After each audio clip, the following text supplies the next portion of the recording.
Welcome back to the channel, everyone. Moving up with the Miclettes. Moving on up. And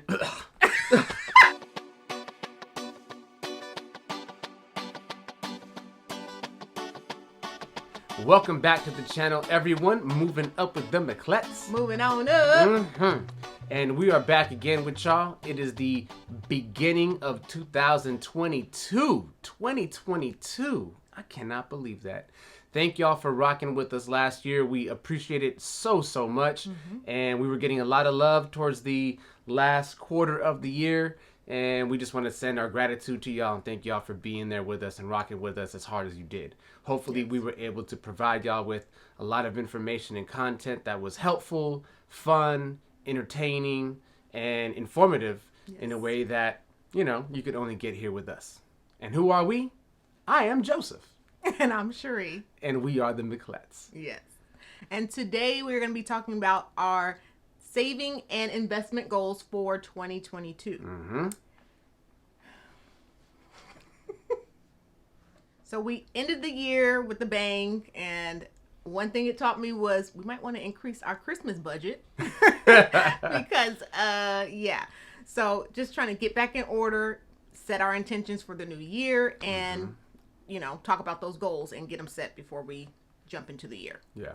And something that 2021 taught me was really two things. A, patience, and persistence. And we may want to invest a little bit more. So while we need to increase a little bit more into some of the sinking funds, we got to invest a little bit more. And that is kind of part of what this video is about as well. Yeah. So our first goal was for our emergency fund. So for each month, the goal that we want to set is putting at least $1,000 in the emergency fund to total for the whole year of $12,000.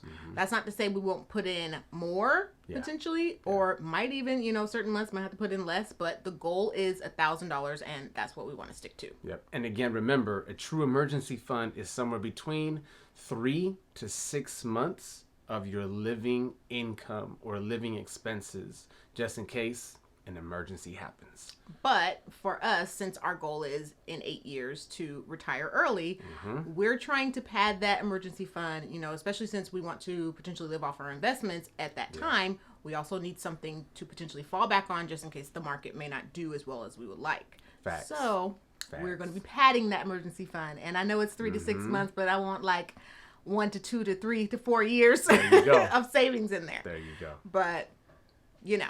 Now, in addition to the emergency fund, we also want to include a minimum of $500 per month into a savings account, which would then accrue over the course of the year for a total of $6,000. Now, with that savings account, again, that's savings. That's not the emergency fund, right? And so we may dip into that if need be here and there throughout the year, move some money around. But needless to say, $500 per month will go into this account only. Yeah. And so this is also just something a lot of people might use their savings account for the 1 to 3 months and then have a different emergency fund. So for us, this is something that, like you said before, this is the account that we'll dip into. If there's a bill that's a little bit more than we expected, we'll pull from the savings account just in case we may not have enough to cover in our monthly budget. But, you know, the data does show that most people don't even have $1,000 in their savings account. Yep. So try to pad that a little bit and, you know, just give you that cushion. So another savings goal that we plan to conquer in 2022 is adding more to our sinking funds. So currently we're putting about $650 into sinking funds per month, but we do want to try to increase that to about $800 with the potential to grow to about $850 per month. And that's only because we're adding new categories. Back to school is coming back. We want to increase our Christmas fund and, you know, things like haircuts, beauty, things like that. So just having that sinking fund, making sure the money is there, so less of a hassle for us to worry about during the year. And also prevents us from dipping back into that savings, right, that we just mentioned. That way it remains a true savings or quote unquote living account. Yeah. And though some of these might be kind of a rotating, you know, cycle, you might put the money in and may potentially have to take it out, but some of these are not going to be touched for months at a time. So just having that money there Yeah. And with that being said, we're looking at about $9,600 for the course of the year. So between $800 and $850 per month, $9,000 plus by the end of the year is a nice amount of money to have in those accounts. Yeah. Now, in addition to our savings goals for the new year, we also have goals for our investments. And as we mentioned earlier, we plan to increase the amount of money that we're investing. Mm-hmm. Now, we're going to start off with our Roth IRAs. So the Roth IRA accounts that we have, we're going to continue to max out. Now, if you're unfamiliar with the Roth IRAs, you can invest $500 per month or up to $6,000 per year up to a certain age. Mm-hmm. And that's what we plan to do. We maxed it out in 2021, and we plan to do the same in 2022. Boom. Boom. On top of our Roths, we also want to contribute at least $1,000, more so like $1,200 to $1,400 into our other brokerage accounts. Mm-hmm. So that'll be M1, TD Ameritrade, Fidelity, because we do plan on potentially opening up a Fidelity account to access some of those no-fee index funds. Mm-hmm. So, new year, hey, new investments. There you go. In addition to our own investment accounts, we also want to continue investing into our children's custodial accounts. And that's something that we've talked about in previous videos. And we're looking at investing $150 each per month into their custodial accounts. Mm-hmm. So we're looking at about $1,800 by the end of the year for each one of the 3 kids being able to maximize that amount into their Vanguard custodial accounts. Now, as we've said before, our goal is to establish generational wealth between us and our children, but that also includes getting them started on their journey in life as adults with a lot more money than we ever started with. And whatever they do with that money is going to be up to them. However, we want to be confident that we're establishing that foundation for them in which they'll be able to access that money to start their lives with.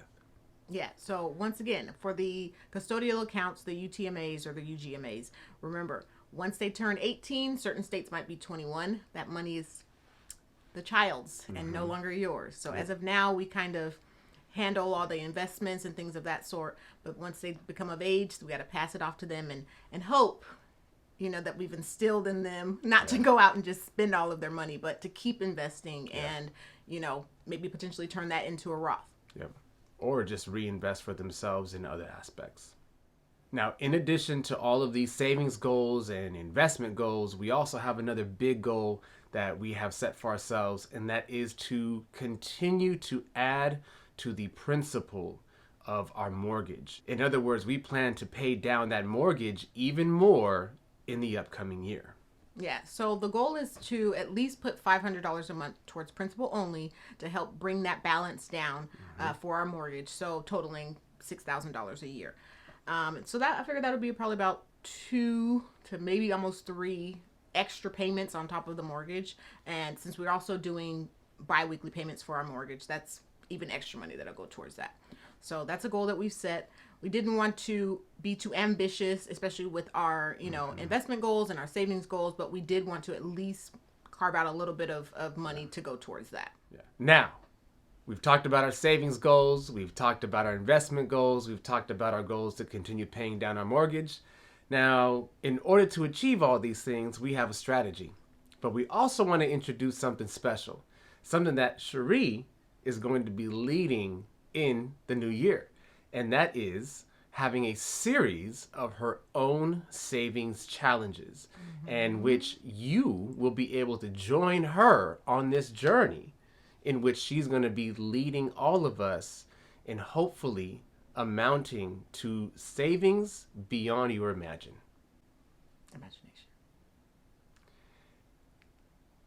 Beyond your imagination.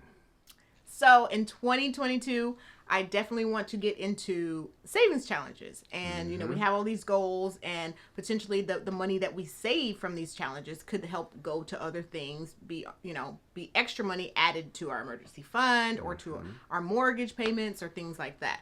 So the first challenge is I want to try the nickel challenge. So that is starting with 5 cents, and every day you increase the amount of money that you're adding, basically. So on Monday, it's 5 cents. Tuesday, it's 10. Wednesday, it's 15, and so on and so forth for 365 days. So you're adding a nickel to each day. Yes. Whew. So that would basically equate to $3,339.75 if you want to get technical. All from nickels. All from nickels. I mean, it's going to add up there towards the end of the year, but like they said, it's a challenge. You know, that's just something. I won't say simple, but you know, something easy enough to start. So if that's, you know, something you want to maybe potentially try, we're going to be releasing one of these videos soon. Go ahead and make sure you join me. Mm-hmm. And the next challenge is something that I actually kind of came up with and was running by Joe and just asked him like, oh, well, what do you think? And it's called the Crayola Challenge. So get a box of 24 crayons. And on each crayon, there's 3 different languages. So there will be 3 rounds of the Crayola Challenge. The first round, you will count the number of letters in the first word. So if by chance, if it's green, so there'll be green, verde, and I don't know what the language is or the term is for in French. But in green, there's 5 letters, so you would pull out $5. So it's up to you whether or not how many, you know, crayons you want to pull.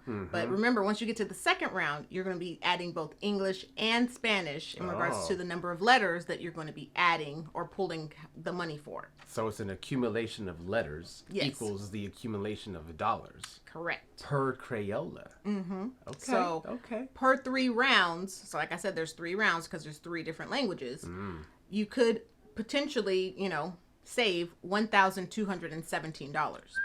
So you can maybe potentially finish this in 3 months, 2 months. It just depends on how many crayons you want to pull, how, you know, how comfortable you feel in regards to how much money you want to save. So. Which means you can also do the same challenge 2 more times or 3 more times in the same year. Yeah. Okay. Or you could be a little bit more, you know, ambitious, crazy and get you a 64 box of crayons. The kind with a sharpener. Exactly. Remember those? Yes. Oh, those were legit. You had to have the Crayola box with the sharpener. I don't remember all that. That was fancy. And for the last challenge, I'm going to do the 100 envelope challenge. So we got 100 envelopes. We labeled each envelope from 1 to 100. And we're going to have our children kind of decorate the fronts of the envelopes, just make it look a little bit more fancy.